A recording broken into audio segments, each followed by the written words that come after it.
Alrighty guys, welcome to Adam RPG, episode 1. We have this guy in the center of the screen. He's got his gun. He's walking away from us, walking towards what appears to be a ruined landscape. This is a nice touch to an opening screen. I can't say that I've seen many games do something like this. Witcher 3 did. They had some animations in the background. You can see, some movement going on. But I like this. He's just walking away from us. Looked like he had a little stutter step there. I'm not sure if that was intended or not, but he's just gonna slowly fade away and blend in with the environment. And turn right. Okay. So yeah, that was a nice opening touch. So this first episode, I'm just gonna deal with settings and just overall UI, see what we can do. So, gonna avoid that. New game, we don't need a load, we don't have any saves. So let's go into settings. Alright. So keyboard and a bunch of controllers, alright. Alright. Screen res.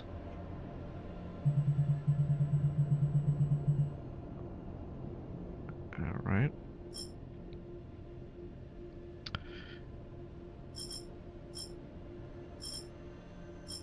Full screen window, UI scale.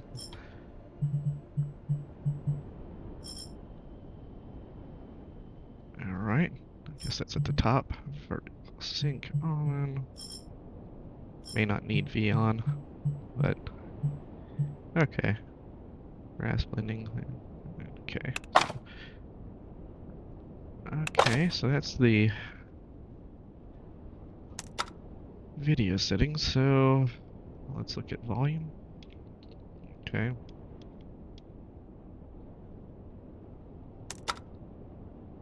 Controls, special Kickstarter code, battle speed. Alright, we'll have to mess around with that whenever we finally learn about battle. Player location meter, health bar pop-ups in the game. Not sure what that is. Did they tell us? They give us no indication of what these actually do. Clear the log on load. This seems like something that may cause memory loss if you don't do it, but it's not defaulted, so inverted highlight for objects. Okay, yeah. Highlights. Halloween, snowman, Operation February. Alright, Halloween. Alright, so there's a pumpkin on the side over here that appeared. So we saw that under games. What's this other one do? Snowman Massacre and something. Alright, so we've got some... Oh, we've got some snow now. Okay. And we got a Christmas tree, some lights in the background, a couple presents on the ground. What's this thing do? Let's go there, back to game, go to set. Operation February. Alright, get some tanks and trucks. And noise. Oh, plane. We have a plane.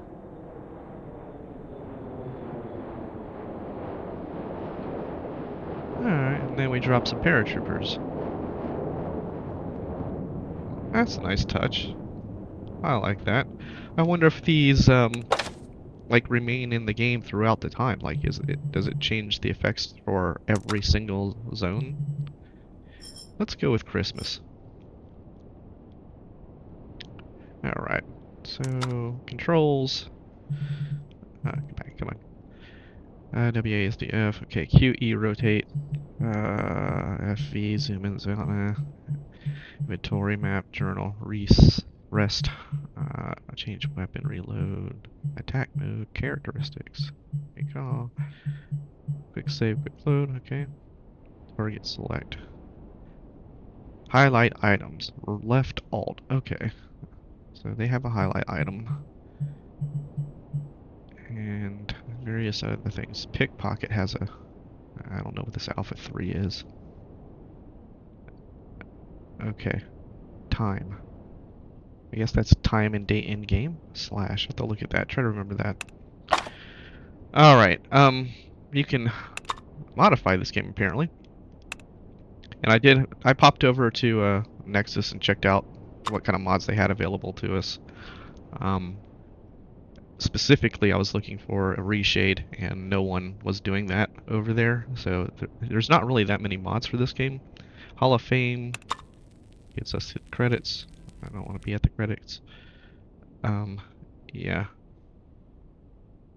So I went ahead and installed Reshade on here to spruce up the environment. So I just toggled Reshade. That's the Reshade settings I'm working on right now. I like my games to be more sharp. So the sharpness does add a bit, it adds the graininess to the textures, and some people don't like the graininess. I don't mind it. I kind of like the graininess to my textures. I like to be able to see them pop. And you know, look over by this Christmas tree. You see this like oval, this oval here in this block that's holding up, you know, the roofs. And if you look at that block, I mean, look how much texture you see when you reshade it. Look in the background. I mean, you can see the balconies. The colors pop. You know, look at the reds. Look at the greens. Look at the tower in the right-hand side of the screen. Even the light becomes a little less bright in your face. So I went ahead and did reshade. For those that don't know, it's called Reshade Me. A lot of games will be able to function with this. Some don't. Some have problems even when they do work with the game, with all kinds of issues. So I don't know if I'll come across any issues while I'm playing Atom RPG with Reshade on, but I'm going to go ahead and try it out. You can also do this kind of thing, this filtering with NVIDIA. Their GeForce Experience, they have filters on their own, and you can get similar results by using the GeForce filters. But I'll make note of this. When you use GeForce filters in games, they do not record on video. So no matter how good you make your game look, when you're actually recording video for someone to watch, it does not use the NVIDIA filters. At least none of the games I've ever had it do. So I like using Reshade because when you use Reshade, it records it.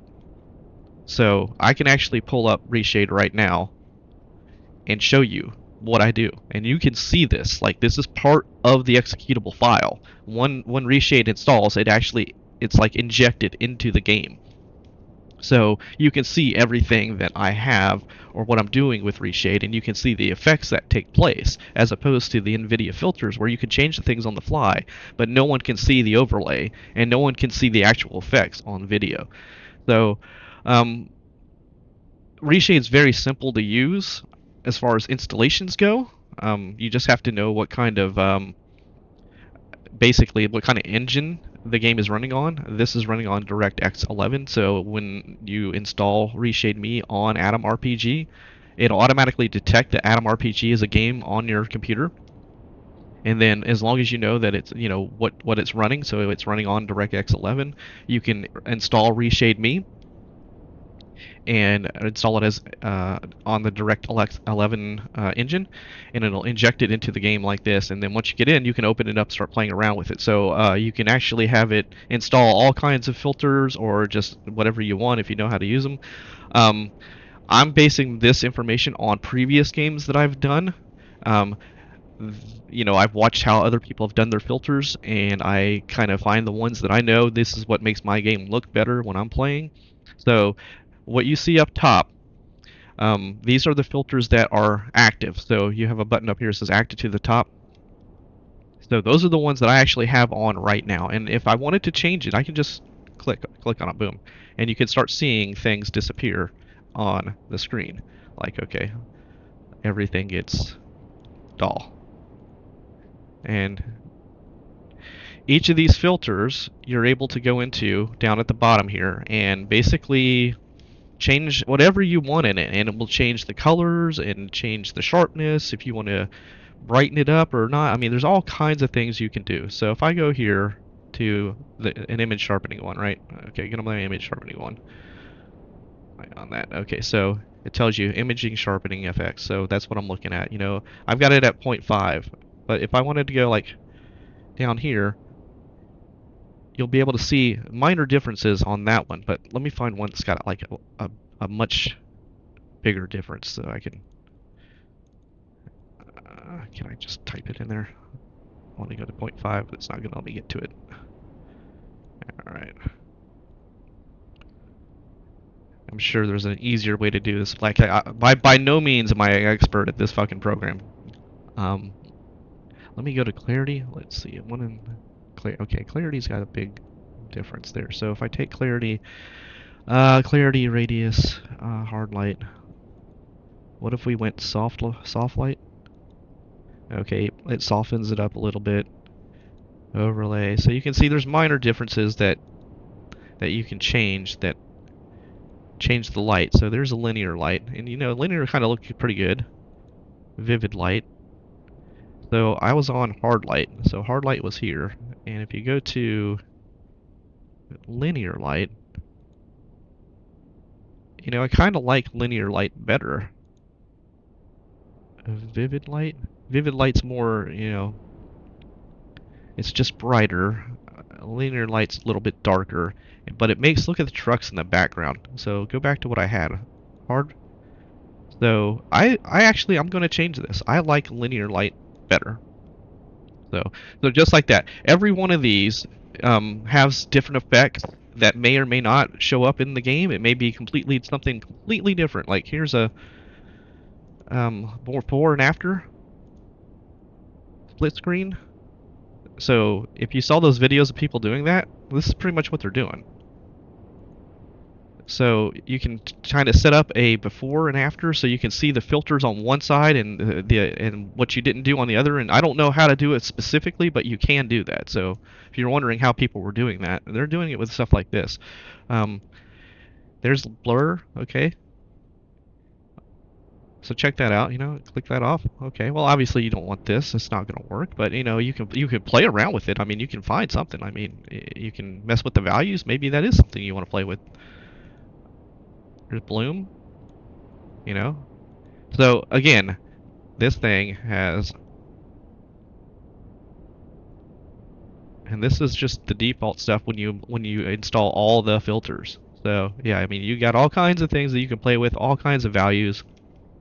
The menu right there, all I have to do is hit the home screen, boom, and it's gone. I don't see it pop up home screen, boom. So I can change graphics on the fly. You can assign this thing. So if you go to your settings, you can assign the effect toggle key. I assigned it to the minus key right now. And you can also assign a reload key, but it seems that it automatically takes the settings no matter what. So I hit home key, get out of that. If I hit my minus key, that puts you back to the default. This is what the game looked like without you fucking with it. So I'm going through a little bit of detail on this because I had a couple people comment on my Kingdom Come video, Kingdom Come Deliverance videos, because I used Reshade and made it look good because it looked bland out of the box, and most games look bland out of the box. I don't know what the programmers are doing. They don't spend time with like, how do I make this look better? Because this does not look as good as this. By no means. By no means does this look better. This looks great. Now, again, like I said, if you don't like the graininess, you know, you can go in here and you can say, okay, I'm going to go to the ones that sharpen and take out the sharpening. And you can, you know, kind of, all right, so now look at this. Okay, so not quite as grainy, but look, I got more pop in the color now. Look at the background. I mean, look at the sunsets. Look at everything. It just looks better, and that's just taking out the graininess. If you don't like the grainy look to it, you know, and that's not bad. Like I could get away with playing this without having that graininess, but I kind of like the graininess, so I use that, and it keeps, you know, the ones that I deactivated, it keeps where they're at. Okay, so pop those back on. And again, I like I said, I'm not an expert on this, but I mean, there are a lot of filters you can play around with, and you can get your game to look any way you want your game to look. It's just, I mean, anyway, anything in this game it can be changed as long as the game it can support Atom RPG. I mean, can support Reshade. So some can't. There's just some that don't work with it. But it works with a lot of games on the market. And people, when new games come out, people will go to the mod sites and upload the Reshade Me settings. So I'm kind of surprised that no one uploaded the Reshade Me settings for this game, or their personalized settings. I guess it wasn't popular enough of a game to do that. But yeah, I just wanted to show you guys that because that is kind of it's cool to be able to make your games look really good when their graphics are kind of horrible. And anybody that ever played Harry Potter, the new one they came out with. Hell, I can't even remember what it's called now. Hogwarts? Yeah, Hogwarts. I actually got that game and played it, and I tell you, out of the box, boy, that was fucking dull as shit. I went in there and reshaded that thing and made it look beautiful. I mean, absolutely beautiful. As far as the game went, I didn't finish it. I got really tired of it. It became, repetitive. Anyway, not messing with that anyway. So okay, that's it for this. That was the end of this. I'm just checking out the settings, checking out the shades, and so going forward, I actually posted another video on the opening, like the very opening scene of this game with the reshade, and then one with that toggle the reshade on and off to give you an idea how good it looks even in that instance, and to test whether or not it was going to work with the cinematics, because sometimes the cinematics and reshade don't get along really well. The cinematics start stuttering and doing all kinds of crazy stuff. But yeah, okay. Alright guys, so next episode I'm going to click this nice button here called New Game, and we'll go into character creation, I assume, or not, I don't know. We'll see. Alright, later guys.